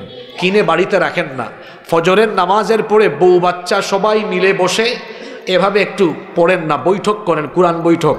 আপনার বউকে বলেন, বিবি তুমি 3 আয়াত পড়ো, ছেলেকে বলেন তুমি 3 আয়াত পড়ো, আরেকজনকে বলেন তুমি 3 আয়াত পড়ো, আরেকজনকে বলেন তুমি 2 আয়াত পড়ো, 10 আয়াত হয়ে গেছে। তারপর আরেকজনকে বলেন তুমি অর্থ দেখে দেখে পড়ো। এরপরে সর্বশেষ আপনি নিজে এনে ওই যে প্রত্যেকটা আয়াতের নিচে দেখবেন টিকা সহ ব্যাখ্যা লেখা থাকে, নিজে পাঠ করে শোনান, সংক্ষিপ্ত একটা মেসেজ দেন, এই আয়াতের শিক্ষা হলো এই। এরকম যদি আমাদের ঘরে ঘরে কোরআনের চর্চা চলতো, তাহলে আমাদের প্রত্যেকটি পরিবারের ভেতরে দ্বীনি পরিবেশ থাকতো। আমি আপনাদেরকে অনুরোধ করে যাচ্ছি, আমরা আমাদের এই পাশাকোট না এটা, এই পাশাকোটে আমরা সবাই সিদ্ধান্ত নেই প্রতিদিন আমরা আমাদের ঘরে 10 আয়াত, কমপক্ষে 10 আয়াত অর্থসহ ব্যাখ্যাসহ ঘরের সবাইকে নিয়ে বসে কোরআন বৈঠক করব। পারবেন? তার পাশাপাশি ছোট্ট আরেকটা কাজ দিয়ে যাই, সেটি হচ্ছে আমার আপনার প্রিয় নবীর জীবনী আমরা অনেকে জানি না। আমরা আসুন অন্তত এই যে আর রাহিকুল মাখতুমকে আরো সংক্ষিপ্ত করা হয়েছে, আপনারা জানেন কিনা? সফিউর রহমান মুবারকপুরীর লেখা আরেকটা বই আছে, এটা আরো শর্ট হয়ে গেছে। সেটা হলো রাসূলে আরাবী সাল্লাল্লাহু আলাইহি ওয়াসাল্লাম, খুব ছোট্ট একটা বই। এটা অনলাইনে পিডিএফও পাবেন, আপনারা মার্কেট থেকে কিনবেন, 200-250 টাকা হবে। রাসূলে আরাবী, এত সুন্দর এই বইটা, একদম শর্ট করে এত সুন্দর করে রাসূলের সিরাত মুখতাসার একেবারে সংক্ষিপ্ত করে লেখা হয়েছে। এটা পুরোটা আপনি নিজে পড়েন, রাসূলের জন্ম থেকে নিয়ে মিনাল মিলাদি ইলাল ওয়াফাত, জন্ম থেকে মৃত্যু পর্যন্ত রাসূলের পুরো জীবনীটা আপনার চোখের সামনে যদি থাকে, আপনার জীবন রাসূলের আদর্শে আদর্শিত হবে ইনশাআল্লাহ। এই 2টা কাজ আমরা করতে পারবো তো? এটা যদি না হয় আমাদের জীবন তো কোরআনের মতো হবে না। আমাদের নবী কেমন ছিলেন? আম্মা জানা আয়েশা রাদিয়াল্লাহু আনহাকে গিয়ে সাহাবীরা বললেন আমাদের নবী কেমন ছিলেন? তিনি বললেন কানা খুলুকুহুল কোরআন, কোরআন যেমন আমার নবীর জীবন হলো তেমন। কোরআন হলো প্রিন্টেড কোরআন, আর রাসূল হচ্ছেন প্র্যাকটিক্যাল কোরআন। সুবহানাল্লাহ। হযরতে আবু বকর সিদ্দিক রাদিয়াল্লাহু আনহু তিনি সূরা বাকারা পড়তে তার সময় লেগেছে প্রায় 8 বছর। কত বছর? আপনি বললেন কি বলেন হুজুর, এটা তো আমার দেশের হাফিজরা 1 ঘন্টায় পড়ে ফেলে। রাসূলের সাহাবীরা কি করতেন? রাসূলের কাছ থেকে তারা 10 আয়াত শুনতেন, এই 10 আয়াত মুখস্থ করতেন, এই 10 আয়াতের আমল করে তারপরে 11 নম্বর আয়াত শুরু করতেন। আল্লাহু আকবার। আর আমরা কি করি? মুখস্থ তুতা পাখির মতো পড়ি। আল্লাহ নবী বলেছেন এটা শেষ জামানার একটা ভয়াবহ আলামত, মানুষ পড়বে তো পড়বে কিন্তু কিছু বুঝবে না। আমরা যেন এখান থেকে বের হয়ে আসতে পারি, নিজেকে কোরআনওয়ালা বানাই আসেন। আমি তো আজকে বলে দিয়ে গেলাম প্রতিদিন মাত্র কয় আয়াত? 10 মাস। এই আপনার তাইলে বেশি লাগবে না, 1 বছর 10 মাস মানে 24 আর 10 কত? 34 মাসে। আমি ধরে নিলাম মাঝে মাঝে মিস হইল, কিন্তু 2 বছরে আমার দ্বারা সম্ভব হবে ইনশাআল্লাহ। আপনি যদি বলেন না হুজুর আমি আরো স্লো করে পড়বো, 5 আয়াত করে পড়েন, তাহলে 4 বছরের ভিতরে পূর্ণাঙ্গ কোরআন একবার পড়া হবে আলহামদুলিল্লাহ। বয়স তো কম হইল না বাবা। আল্লাহর কাছে গেলে আল্লাহ যদি প্রশ্ন করেন কি রে এত কিছু করার টাইম পাইলি, আমি যে কোরআন দিলাম 5 আয়াত করে পড়লেও তো 4 বছরে শেষ হইতো, এটা পড়ার বুঝে টাইম পাস নাই। জবাব দেওয়ার মতো কোনো কিছু থাকবে তখন? আসুন আমি অনুরোধ করে যাচ্ছি, প্রতিদিন যদি পারেন ম্যাক্সিমাম 10 আয়াত, মিনিমাম 5 আয়াত পড়বেন তো? আপনারা পড়বেন? সত্যি পড়বেন তো? আল্লাহ সবাইকে তৌফিক দেন। এরপরে আসুন, কষ্ট হচ্ছে নাকি আপনাদের? এখন এমন একটা পয়েন্ট ধরবো যা আপনার সমাজের বাস্তবতার সাথে মিলবে। আল্লাহ নবী বলছেন শেষ জামানায় ভয়াবহ ফিতনা আরম্ভ হবে মসজিদে। এখন আপনারা আমাকে বলেন মসজিদ কি ইবাদতের জায়গা না ফিতনার জায়গা? কিন্তু আল্লাহ নবী বলেছেন আখিরি জামানায় মসজিদ থেকে ফিতনার প্রকাশ পাবে। আল্লাহ নবী বলেছেন লা তাকুমুস সাআহ, ততদিন পর্যন্ত কিয়ামত হবে না, হাত্তা ইয়াতাবাহান নাসু ফিল মাসাজিদ, যতদিন না মানুষ মসজিদ নিয়ে পরস্পর গর্ব করবে, বড়াই করবে। আজকে তাকিয়ে দেখেন আমার সমাজের দিকে, আল্লাহ নবীর বলা কথাগুলো কতটা বাস্তবের সাথে মিলে যাচ্ছে। সত্যি সত্যি আজ এক পাড়ার মানুষ অন্য পাড়ার মানুষের সাথে মসজিদ নিয়ে বড়াই করে। এক এলাকার মানুষ বলে আমরা আমাদের মসজিদ 1 কোটি টাকা দিয়ে বানিয়েছি, অন্যরা বলে তাহলে আমরা 2 কোটি টাকা দিয়ে বানাবো। আপনারা বলবেন হুজুর মসজিদ এটা তো ভালো কাজ, মসজিদ নির্মাণ ভালো কাজে প্রতিযোগিতা করা এটা তো কোনো অসুবিধা নাই। হ্যাঁ সত্যিই অসুবিধা নাই, অসুবিধার জায়গা হলো আল্লাহ নবী বলেছেন আখিরি জামানার মসজিদগুলো বাহিরের দিক থেকে হবে সুন্দর চাকচিক্যময়, কিন্তু ভেতরের অবস্থা হবে খারাপ। প্রশ্ন হলো ভেতরের অবস্থা কেমন খারাপ হবে? আল্লাহ নবী বলেছেন ইন্না মিন আশরাতিস সাআহ, নিশ্চয়ই কিয়ামতের একটা আলামত হলো উলুউন আহলুল ফিসকে ফিল মাসাজিদ, মসজিদগুলোতে মসজিদের ভেতরে ইমানদার তাকওয়াবান মানুষের গলার আওয়াজের চাইতে পাপাচারীদের গলার আওয়াজ বড় হয়ে যাবে। তাকিয়ে দেখেন আপনার সমাজের দিকে, মসজিদের ইমাম সাহেবের গলার আওয়াজের চাইতে সুদখুর ঘুষখুর সভাপতি সেক্রেটারির গলার আওয়াজ বড়। মসজিদগুলো খুব সুন্দর, 1 কোটি 2 কোটি টাকা দিয়ে বানানো হয়েছে, কিন্তু মসজিদের ভেতরে হকের কোনো আওয়াজ।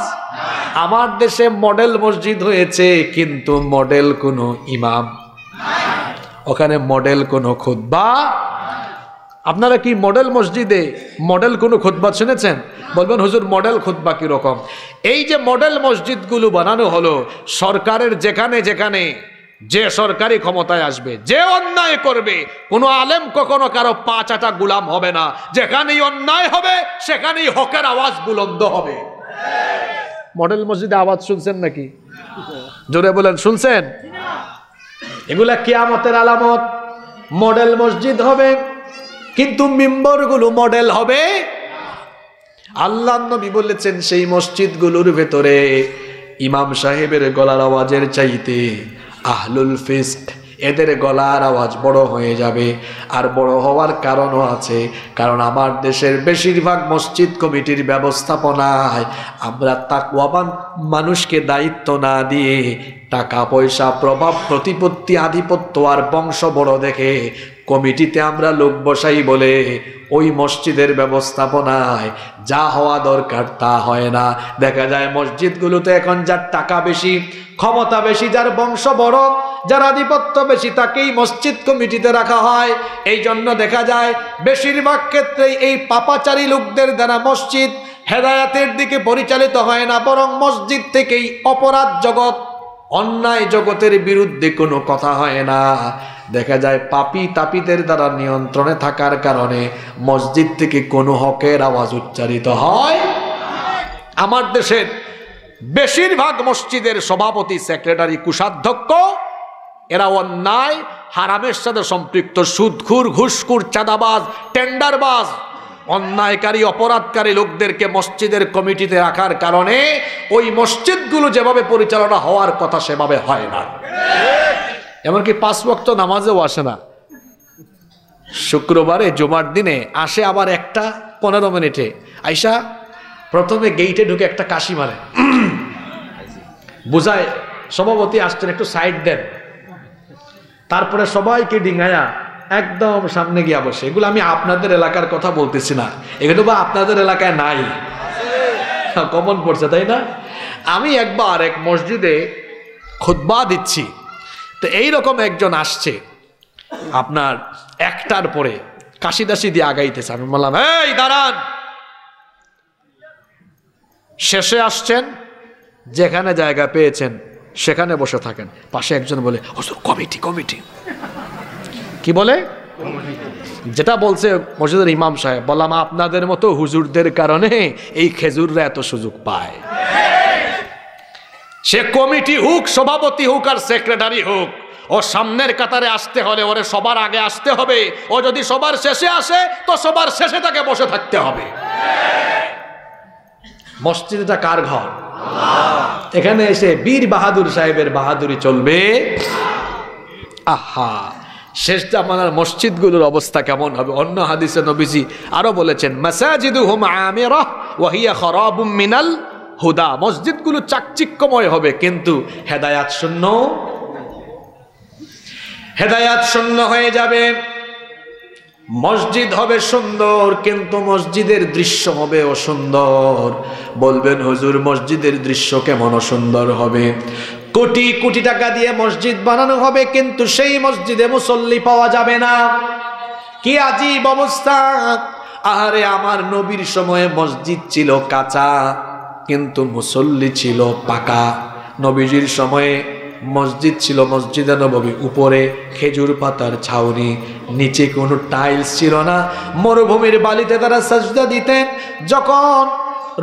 যখন বৃষ্টি পড়ত কাদা হয়ে যেত, নাকে কপালে অঙ্গ প্রত্যঙ্গে কাদা লেগে যেত। মসজিদ কাঁচা ছিল, কিন্তু মুসল্লি পাকা ছিল। আর আমার সমাজের মসজিদগুলো এখন পাকা, মুসল্লির অভাবে মসজিদ পড়ে থাকে ফাঁকা।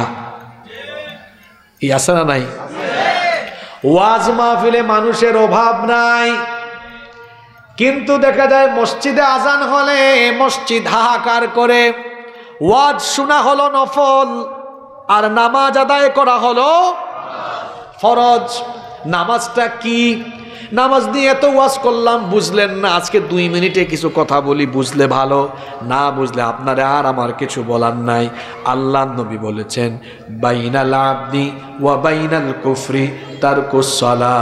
আল্লাহর বান্দা আর কাফিরের মধ্যে পার্থক্য হলো নামাজ ছেড়ে দেওয়া। এটা কি আপনি হৃদয় থেকে উপলব্ধি করেন কথাটা? হ্যাঁ, একটা হলো শোনা আর একটা হলো বুঝা। এই কথাটা অনেকে শুনি, হৃদয় দিয়ে বুঝেন। একটু বুঝার চেষ্টা করেন তো। কাফিরের মধ্যে আর ইমানদারের মধ্যে পার্থক্য হয় নামাজ দিয়ে। কি দিয়ে?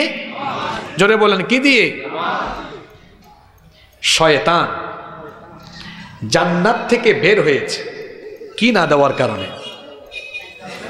বলেন, আপনারা বলেন। কয়টা সাজদা দেয় নাই? মাত্র। আর আমাদের 5 ওয়াক্ত শুধু ফরজের সাজদা কয়টা জানেন? না না, 17টা তো হচ্ছে আপনার ওয়াক্ত বলতেছেন আপনি, সরি রাকাত বলতেছেন। বলতেছি শুধু যদি ফরজ নামাজের সাজদা হিসাব করেন তাইলে হবে 34টা শুধু ফরজ। কয়টা? হ্যাঁ বেটা, ইবলিস এক সাজদা না দিয়া জান্নাত থেকে গেট আউট। আর আপনি ডেইলি 34টা না দিয়া আশা করে বসে আছেন আমার জান্নাত কে ঠেকায়। শয়তান কখন হাসে আর কখন কাঁদে, এই হাদিসটা ভালো করে শুনুন। হাদিসের শিরোনাম কি? শয়তান কখন হাসে আর কখন। এক ব্যক্তি যখন সাজদা দিল,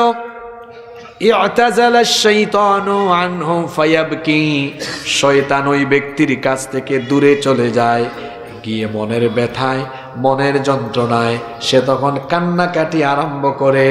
আর সে বলতে থাকে, ইয়া ওয়াইলি, হায় দুর্ভাগ্য, আফসুস আমার, উমির ইবনু আদম বিসসুজুদ ফাসাজাদা ফালাহুল জান্নাহ। আদম সন্তানকে সাজদার আদেশ দেওয়া হলো, সে সাজদা দিল, তার জন্য জান্নাত হাসিল করে ফেলল। আমার জন্য সাজদার হুকুম দেওয়া হয়েছিল, ফাআবাইতু ফালিন্নার, আমি সেই সাজদার হুকুমকে অমান্য করে জাহান্নামের অধিবাসী হয়ে গেলাম। বান্দা যখন সাজদা দেয়, নামাজ আদায় করে, শয়তান তখন কাঁদে। আর বান্দা যখন নামাজ ছেড়ে দেয়, শয়তান তখন হাসে। এখন আপনারা বলেন দেখি, 5 ওয়াক্ত ডেইলি যারা নামাজ ছাড়ে তারা কারে হাসায়, কাকে খুশি করে? এইরকম কুতুবেই প্যান্ডেলে নাই। হ্যাঁ, আজকে ফজর, জোহর, আসর, মাগরিব, এশা তো সামনে আছে, এসাতে আমরা আছি এখন। এই এতগুলা নামাজ ছাইরা দিয়া কারে হাসাইছেন আমারে বলেন? চিন্তা করতেছেন কথাগুলা? যুবক ভাইরা সাজদা দেন না কেন আল্লাহকে? এখন তো সাজদার বয়স, বুড়া বয়সে অনেক মানুষ মেরুদণ্ডে ব্যথা, হাঁটুতে ব্যথা নিয়ে রুকুও দিতে পারবে না, সাজদাও দিতে পারবে না, আফসোস করবে, আহারে আমি যদি আবার যৌবন ফিরে পেতাম। আর এই যৌবনের সাজদার দাম কত বেশি, কত বেশি শুনেন। কিয়ামতের ময়দানে আল্লাহ বলবেন, 18, 20, 22, 24, 26, 30 বছরের যুবকেরা কোথায়? ফেরেশতারা বলবে আল্লাহ তাদেরকে দিয়ে কি করবেন? কয় জানো না কি করব? তার পুরা যৌবনে আমারে শুধু সাজদা দিয়েছে, আজকে ডেকে আনো, আমি এই যুবকদেরকে আমার আরশে আজিমের ছায়ার নিচে জায়গা দিব। সুবহানাল্লাহ। আমার 14 গ্রামের যুবক ভাইরা কি আল্লাহর আরশে আজিমের নিচে ছায়া পেতে চান না? আজান হলে যাব কোথায়? জোরে বলেন, আজান হলে যাব কোথায়? নামাজে গেলে শয়তান, বলেন শয়তান, না গেলে শয়তান। আপনারা হাসাবেন না কাঁদাবেন? জোরে বলেন, শয়তানকে হাসাবেন না কাঁদাবেন?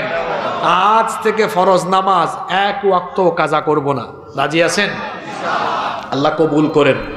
নামাজ নিয়ে আরেকটা উদাহরণ দেই। আল্লাহ না করুক রাস্তায় একটা ভয়াবহ অ্যাক্সিডেন্ট হলো।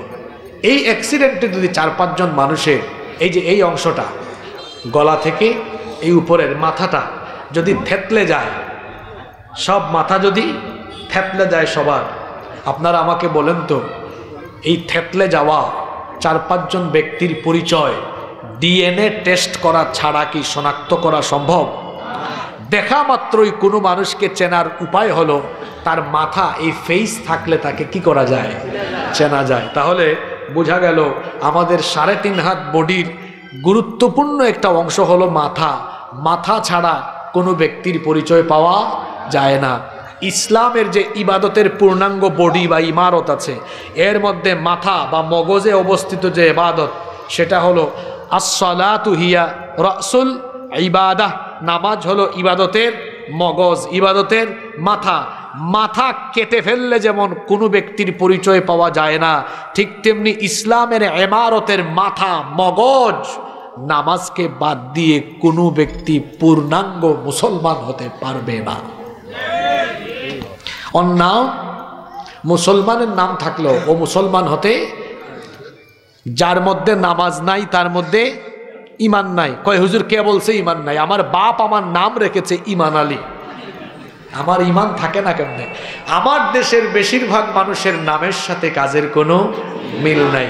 বাবা নাম রেখেছে ফজর আলী, ফজর আলী ফজরের নামাজ পড়ে না, ঘুম থেকে উঠে সকাল 10টায়।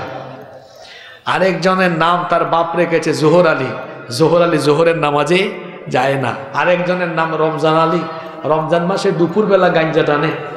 আরেকজনের নাম কুরবান আলী, সামর্থ্য আছে কিপটা বেটা কুরবানি দেয় না। আরেকজনের নাম ইমান আলী, 2-3বার হজ করে এসে পাশা কুটে বলে, কিরে তোরা আমারে হাজি ডাকস কেন? আমি কি এখন হাজি আছি নাকি? আমি তো সিনিয়র, 2-3বার হজ করছি, আলহাজ বলিস।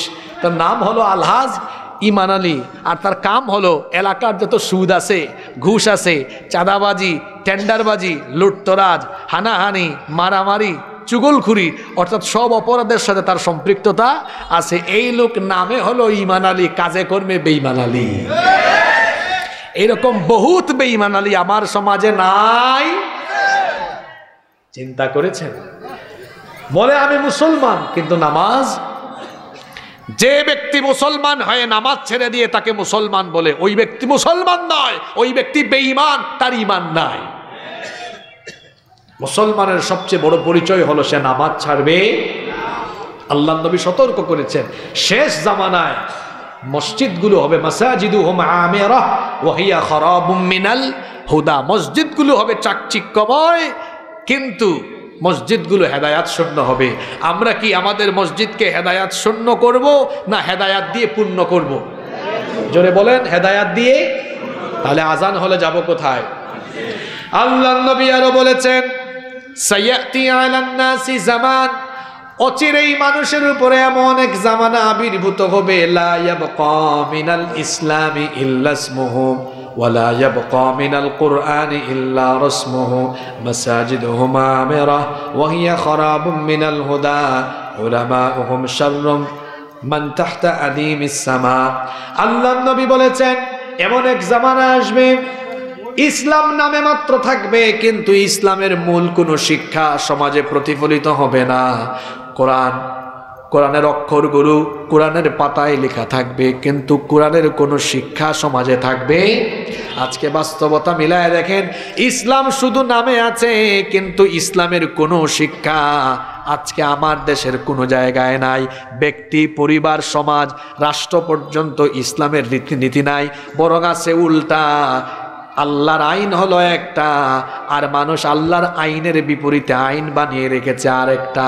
আজকে রাষ্ট্রীয় পর্যায়ে আল্লাহর আইনের বিরুদ্ধে বিদ্রোহ করে রাষ্ট্রীয় পর্যায়ে শিরক হয়, যেই শিরকের নাম হলো আশশিরকু ফিল ইবাদাহ। আশশিরকু ফিল কিভাবে হয়? আমার দিকে তাকান, খুব দামি দামি কথা চলে যাচ্ছে। আপনাদের এই পাশাকুটে 17 বছরের মুন্না 15 বছরের মুন্নিকে যদি বিয়ে করে, এটা আপনাদের দেশের আইনে ভালো কাজ না অপরাধ? জোরে বলেন। এটার নাম কি বিবাহ? জি, যে হুজুর বিয়ে পড়াবে হুজুর সুদ্ধা জেলে ঢুকবে। এবার আপনারা আমাকে বলেন, এটা কি আল্লাহর আইনে অপরাধ? জোরে বলেন, আল্লাহর আইনে এটা কি অপরাধ? তাহলে আল্লাহ করলেন হালাল, আপনার দেশের আইন করে দিল। ঘটনা উল্টে দেন। 17 বছরের মুন্না 15 বছরের মুন্নিকে নিয়ে লাউতলা, ঝাউতলা, জামতলা, গাছতলা, বটতলায় বুট খায়, বাদাম খায়, একটার হাত ধরে বসে থাকে, কবুতরের জোড়ার মতো বসে ঢলাঢলি মাখামাখি করে। এটা আল্লাহর আইনে অপরাধ এবং হারাম। অপরাধ এবং এবার বলেন, আপনাদের দেশের আইনে এটা কি? কথা বলছেন না কেন? ব্যাপারই না বলবে। তাহলে আল্লাহ করলেন হারাম, আপনার দেশের আইন করলো হালাল। আর আল্লাহ ওই বিয়ে করেছেন হালাল, আপনার দেশের আইন করলো। এইভাবে হালালকে হারাম বানিয়ে দেওয়া, হারামকে হালাল বানিয়ে দেওয়া, এটা হলো রাষ্ট্রীয় পর্যায়ে আল্লাহর ইবাদতের সাথে শিরক করা। লা ইয়াবকা মিনাল ইসলামি ইল্লা ইসমুহু ওয়া লা ইয়াবকা মিনাল কুরআনি ইল্লা রাসমুহু। ইসলাম নামে থাকবে, ইসলামের কোনো শিক্ষা, কোরআন পাতায় পাতায় কোরআনের অক্ষর থাকবে, কোরআনের কোনো নির্দেশনা সমাজে বাস্তবায়ন।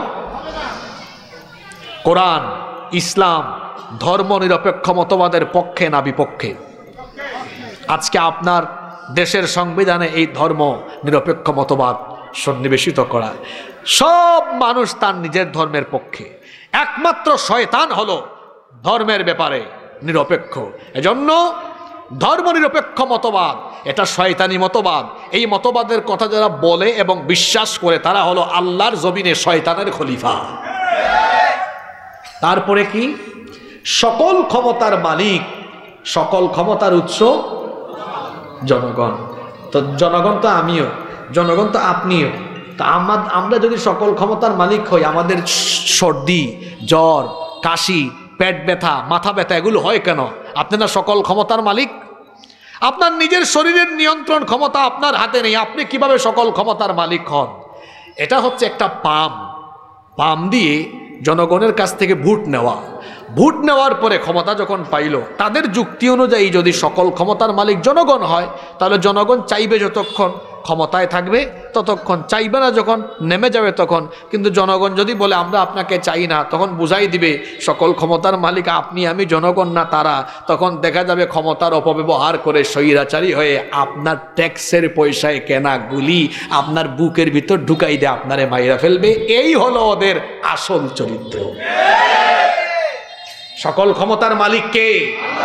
তাবারাকাল্লাযী বিয়াদিহিল মুলকু ওয়া হুয়া আলা কুল্লি শাইইন কাদির।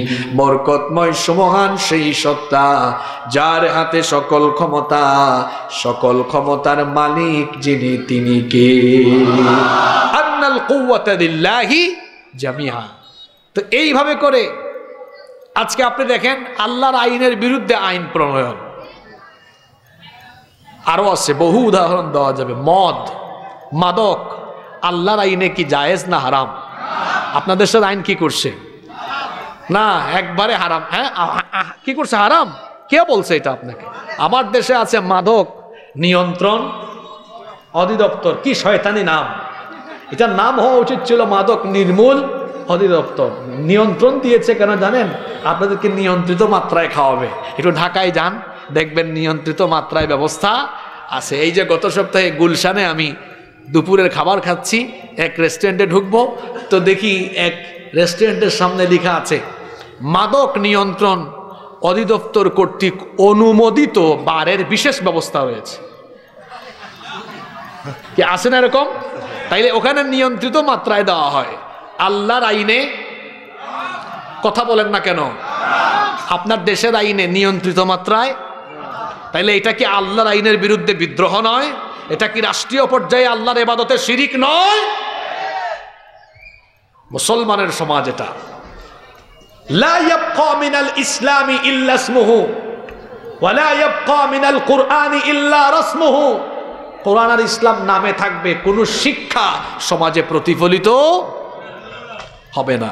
আজকে দেখুন আমাদের মুসলমানদের ঘরের বিয়ে শাদীগুলো দেখুন, গান বাজনা ছাড়া বিয়ে শাদী হই না।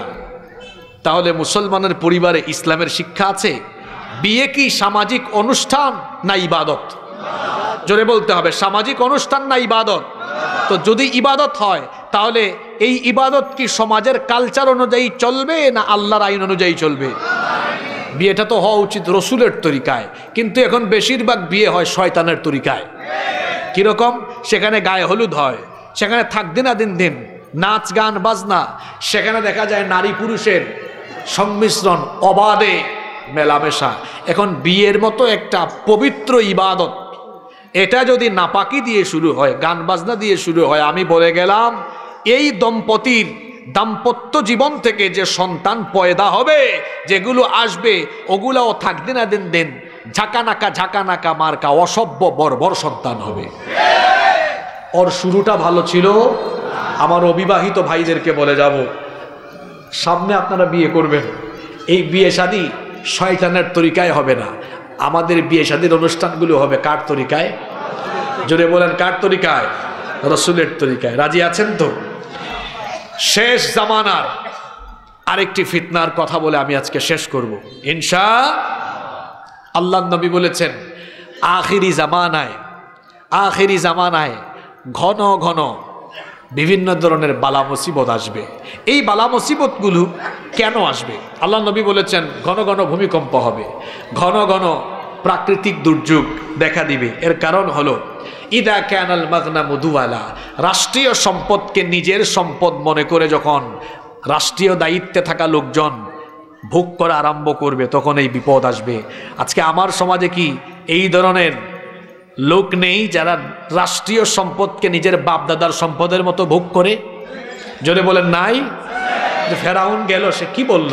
আমার পিয়ন ছিল কত কোটি টাকার মালিক, কি ছাড়া চলে না? পিয়নের অবস্থা যদি এই হয়, তা বাকিগুলোর অবস্থা কি হবে বুঝতেই তো পারছেন। এই জন্য তো চোরের দল জামাতের সাথে পালিয়ে গিয়েছে। ইদা কানাল মাগনামু দুওয়ালা, রাষ্ট্রীয় সম্পদ যখন নিজের সম্পদ মনে করে ভোগ করা আরম্ভ করবে, ওয়াল আমানাতু মাগনামা, যখন আমানতের খেয়ানত আরম্ভ হবে, ওয়াজ যাকাতু মাগরামা, যাকাতকে মানুষ যখন জরিমানার মতো মনে করবে, অত আল্লিমা লিগাইরিদ্দিন, দ্বীনি শিক্ষা বিবর্জিত শিক্ষা ব্যবস্থা যখন চালু হবে, ওয়া আতাআর রাজুলু যাওজাতাহু ওয়া আক্কা উম্মাহু, মানুষ যখন বউয়ের আনুগত্য আরম্ভ করবে আর মায়ের সাথে বেয়াদবি আরম্ভ করবে, ওয়া বাররা সাদিকাহু ওয়া জাফা আবাহু, তার বাপের সাথে বেয়াদবি করবে, বন্ধুর সাথে ভালো আচরণ করবে, ওয়ারতাফাআতিল আসওয়াতু ফিল মাসাজিদ, মসজিদে হই হুল্লোড় বাড়বে। তারপরে আল্লাহর নবী বলেছেন ওয়াসাদাল কাবিলাতা ফাসিকুহুম, ফাসিকরা বিভিন্ন কবিলা গোত্রের সমাজের নেতা যখন হয়ে যাবে, ওয়া কানা যাঈমুল কওমি আরযালাহুম, শুধুমাত্র ডরে ভয়ে যখন খারাপ লোকদের নেতৃত্ব মেনে নিয়ে তাদেরকে সম্মান করা হবে, ওয়া শুরিবাতুল খুমুর ওয়া লুবিসাল হারির, মাদককে যখন মানুষ সহজলভ্য মনে করে সেবন আরম্ভ করবে, আর মানুষ যখন রেশমি পোশাককে জায়েজ মনে করবে, ওয়াত্তুখিদাতুল খাইরাতু ওয়াল মাআজিফ, নায়িকা গায়িকাদেরকে যখন, নর্তকীদেরকে মানুষ যখন গ্রহণ করবে, এই রকম পরিস্থিতিতে আমার উম্মত যখন ধাবিত হবে, যেগুলার কথা বললাম সমাজে আসে না নাই? এগুলা আসে না নাই? আল্লাহ নবী বলেছেন যদি এগুলো আরম্ভ হয়ে যায় তাহলে আমার উম্মতের মধ্যে এমন অবস্থা আসবে, ফালিয়ারতাকিবু ইনদা যালিকা রিহান হামরাউ আও খাসফান আও মাসখান ওয়া কাযফান, আল্লাহর নবী বলেছেন অপেক্ষা করো, আগুনের বায়ুর গজব আসবে, চেহারার বিকৃতির গজব আসবে, ভূমিধস আসবে, ভূমিকম্প আসবে। এই হাদিসে প্রায় 15টি অপকর্মের কথা বলা হয়েছে। আজকে মিলায়া দেখেন 15টা অপকর্ম আমার সমাজে চালু আছে। এই অপকর্ম থেকে নিজেকে সেফ রাখতে না পারলে এই ভয়াবহ জামানার ফিতনায় আমরা নিজেরা শেষ হয়ে যাব। সর্বশেষ আপনাদের প্রতি আমার আরজি, আবেদন থাকবে, অনুরোধ থাকবে, এই ফিতনার জামানা থেকে আসুন, নিজেকে ফিতনা থেকে বাঁচাই। এমন এক যুগে বাস করি আমরা, নিজের ইমান ঠিক রাখা আজকে বড় কঠিন। বললাম তো মোবাইলের কথা, পত্রিকা হাতে নিয়েছেন, পত্রিকা পড়বেন, ওখানেও নগ্ন অর্ধনগ্ন মহিলাদের ছবি দিয়ে রেখেছে। আপনি রাস্তাঘাটে বের হয়েছেন, বিলবোর্ড, সাইনবোর্ড, বিভিন্ন বিজ্ঞাপনে নগ্ন অর্ধনগ্ন বিভিন্ন বিজ্ঞাপন দিয়ে রাখা হয়েছে। আপনার চোখের হেফাজত, এটা যেন আজকের যুগে বড় চ্যালেঞ্জের ব্যাপার হয়ে দাঁড়িয়েছে। এই ফিতনার জামানায় নিজের ইমানকে বাঁচিয়ে রাখা হবে সবচাইতে বড় কঠিন। এই কঠিন কাজটা করতে পারলে পরীক্ষা যত কঠিন হয়, ফলাফলও, পুরস্কারটা তো তেমন হওয়ার কথা। এই জন্য তো নবীজি বলেছেন, সাহাবীদেরকে একদিন বললেন, নবীজি একদিন কুবার মসজিদ থেকে, শেষ হাদিসটা শোনেন, কুবার মসজিদ থেকে বের হয়ে হাঁটতেছেন। আল্লাহর নবী তখন বললেন, আমি আমার ভাইদের ব্যাপারে চিন্তা করছি। সাহাবীরা তখন বললেন, আপনার ভাই কারা? আমরা কি আপনার ভাই নই? নবীজি বললেন, না, তোমরা আমার ভাই না, তোমরা আমার সাহাবী। তখন তারা বললে, আপনার ভাই কারা? নবীজি তখন বললেন, ওই যে শেষ জামানায় তোমরা তো আমাকে দেখেছো, আমি কিভাবে নামাজ পড়ি, আমি কিভাবে ইবাদত করি, দেখে দেখে শিখেছো। তোমরা তো আমার চেহারাও দেখেছো, কিন্তু আমাকে না দেখে, আমার চেহারা না দেখে, আমার ইবাদতের সিস্টেম না দেখেও যারা আমার প্রেমে মাতোয়ারা হয়ে আমাকে অনুসরণ করবে, তারা আমার ভাই। কিয়ামতের দিন যদি তোমাদের দিকে আমার রহমতের নজর যায় একবার, যারা আখেরি জামানায় আমার আদর্শের উপরে অবিচল থাকবে, তাদের উপরে আমার রহমতের নজর যাবে 100 বার। সেই নবী আমার আপনার জন্য কেঁদে গিয়েছেন, আবার সামনে কাঁদবেনও। যখন কবর খুলে যাবে, কবর খুলে যাওয়ার পরে ইসরাফিলের দ্বিতীয় সিংহার পরবর্তী অবস্থা এটা, কবর খুলে যাওয়ার পরে সর্বপ্রথম কবর থেকে উঠানো হবে আমার আপনার নবী মুহাম্মাদুর রাসূলুল্লাহ সাল্লাল্লাহু আলাইহি ওয়াসাল্লাম। ফাইয়াবকি ওয়া ইয়াকুল, অতঃপর তিনি কাঁদবেন আর বলবেন, ইয়া জিবরিল আইনা উম্মতি। তখনও তিনি বলবেন, হে জিবরিল, আমার উম্মত কোথায়? জিবরিল বলবেন, আপনি কি কবর থেকে উঠে আপনার উম্মতের কথা স্মরণ করছেন? তিনি বলবেন, কেন স্মরণ করব না, কেন স্মরণ করব না, কারণ আমি ছাড়া তো আমার উম্মতের আর কেউ নাই। আমার উম্মত কোথায় বলো? তারা কি জাহান্নামের কিনারে চলে গেল নাকি? আল্লাহ তাআলা তখন ডাক দিবেন, ও নবী, টেনশনের কোনো কারণ নাই, আমি আপনাকে সুযোগ দিব, আপনার পছন্দের উম্মতদেরকে আপনি সুপারিশ করে করে জান্নাতে নিতে পারবেন। সুবহানাল্লাহ। তো এই সুযোগ তো আমি আপনি পাবো তখন আমরা রসুলের আদর্শের উপরে টিকে থাকতে পারবো। যখন রসুলের আদর্শের উপরে টিকে থাকতে হলে নিজের জীবনের সব কিছুতে যাকে ফলো করে জীবন চালাতে হবে তিনি আমার আপনার নবী মুহাম্মাদুর রাসূলুল্লাহ সাল্লাল্লাহু আলাইহি ওয়াসাল্লাম। চলাফেরা, নিজের চলাফেরা, কথা বলা, নিজের সব কিছুকে রসুলের আদলে তৈরি করতে হবে। দেখেন না, এখন চুল রাখে মেসি কাটিং, নেইমার কাটিং। যুবক ভাইদের কথা বলছি আর কি, এখন তার চুলের কাটিং মেসি কাটিং আর নেইমার কাটিং হবে কেন? একজন যুবক তো মাথা থেকে পা পর্যন্ত অনুসরণ করবে মুহাম্মাদুর রাসূলুল্লাহ সাল্লাল্লাহু আলাইহি ওয়াসাল্লাম। আপনি যাকে অনুসরণ করছেন ওদের চরিত্রের কোনো ঠিক ঠিকানা নাই। যুবক ভাইদের চরিত্র মেসি আর নেইমার নয়, তাদের আদর্শ হবেন মুহাম্মাদুর রাসূলুল্লাহ সাল্লাল্লাহু আলাইহি ওয়াসাল্লাম। এখন চুলের কাটিং দেখলে আমার বড় অবাক লাগে। আপনারা দেখবেন চুলের কাটিং এখন অনেকে চুল রাখে ডানেও নাই, বামেও নাই, পিছনেও নাই, শুধু এই মাঝখান দিয়ে আছে। দেখলে মনে হয় যেন পাখির বাসা। ওই যে দেশি মুরুগ, আমি জানি না আপনারা আপনাদের এলাকায় আঞ্চলিক ভাষায় কি বলেন, দেশি মুরুগের মাথার মধ্যে দেখবেন ওই যে এটাকে আমাদের এলাকায় বলে জুট, অনেক এলাকায় জুটি বলে, চুট বলে, আপনারা কি বলেন? এটার নাম আমি দিয়েছি, কি বলেন আপনারা? জুট না জুটি? এটার নাম হলো মুরগা জুটি কাটিং। এরকম চুল অনেকের আছে না? আমি তো একটু মঞ্চ একটু উঁচা হওয়ায় দেখা যাচ্ছে, তো এখানেও একজন আছে দেখা যাচ্ছে, মাথাটা একটু ঝুঁকায় ঝুঁকায় রাখতেছে, তারপরে এইদিকে ব্লেড দিয়ে একটু টান মারে, আছে না? এরকম চলা যাবে না। তারপরে কি করে?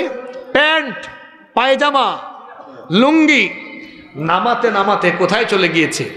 টাকনুর নিচে চলে গিয়েছে। এটা কি রসুলের আদর্শ হলো?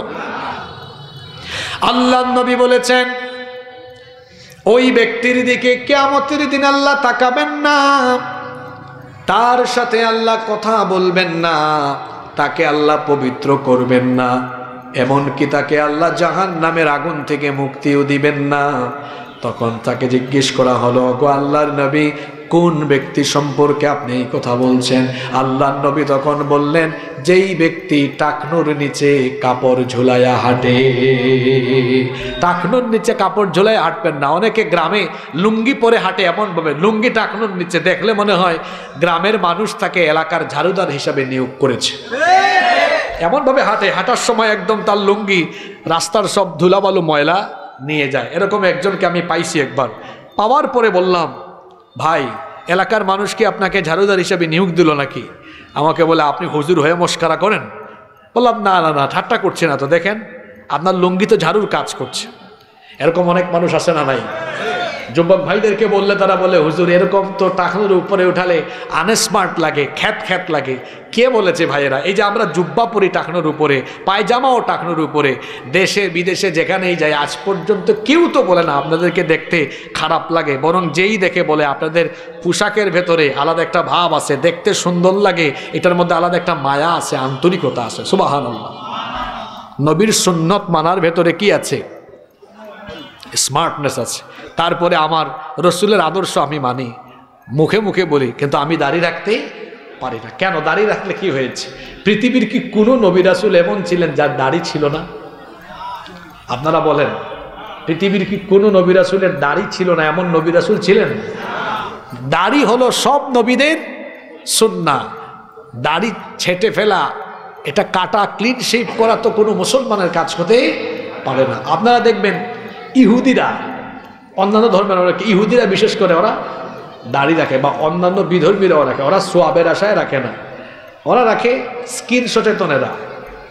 ওরা স্কিন সচেতন। বেশি বেশি ক্লিন শেভ করলে ওরা বলে যে চামড়া শক্ত হয়ে যায়, চোখের জ্যোতি কমে যায়। ওরা বিভিন্ন কারণে বিভিন্ন ব্যাখ্যা দেয়, কিন্তু আমার তো ব্যাখ্যা দেওয়ার প্রয়োজন নাই।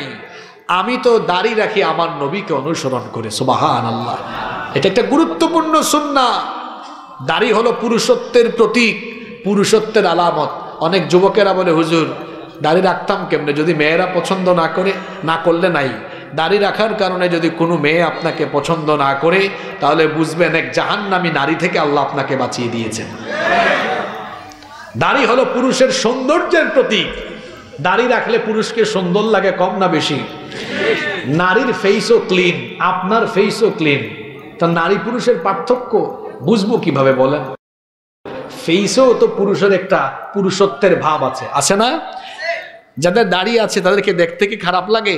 না, বরং যাদের দাড়ি আছে তাদের চেহারাতে আলাদা একটা নূর আছে। এই নূর দান করেন কে? এজন্য যাদের মুখে দাড়ি নাই, অনুরোধ করব, দাড়িটা রেখে দেন, রসুলকে অনুসরণ করেন। যুবক ভাইদের প্রতি সর্বশেষ যে অনুরোধ জানিয়ে যাব, মোবাইলের ফিতনা এবং হারাম রিলেশন থেকে নিজেকে সেফ রাখতে হবে। আজকের এই যুগে অনেক যুবক ভাইরা নষ্ট হয়ে যাচ্ছে, ধ্বংস হয়ে যাচ্ছে, কেরিয়ার শেষ হয়ে যাচ্ছে, শুধুমাত্র তার এই হারাম রিলেশনে সম্পৃক্ত হয়ে যাওয়ার কারণে। মেয়েদের পিছনে ঘুরঘুর করা এটা ইতর ছেলেদের কাজ। আপনি কেন মেয়েদের পিছনে ঘুরঘুর করবেন? আপনি ভালো করে পড়াশোনা করেন, পড়াশোনায় মনোযোগ বাড়ান, আজান হলে নামাজে যান, নিজের চরিত্রটাকে উন্নত করেন, চরিত্র ডেভেলপ করেন, আপনার ক্যারিয়ারকে সমৃদ্ধ করেন। মেয়েদের পিছনে আপনি ঘুরঘুর করা লাগবে না, বরং শত শত সুন্দরী মেয়ের বাপ আপনার পিছনে ঘুরঘুর ঘুরঘুর করবে আপনার কাছে তার মেয়ে বিয়ে দেওয়ার জন্য। আর রসুল কি বলেছেন? আল্লাহ রসুল আপনার ব্যাপারে বলেছেন, মাইয়াদমাল্লি মা বাইনা লাহিয়াইহি ওয়া রিজলাইহি আদমানু লাহুল জান্নাহ।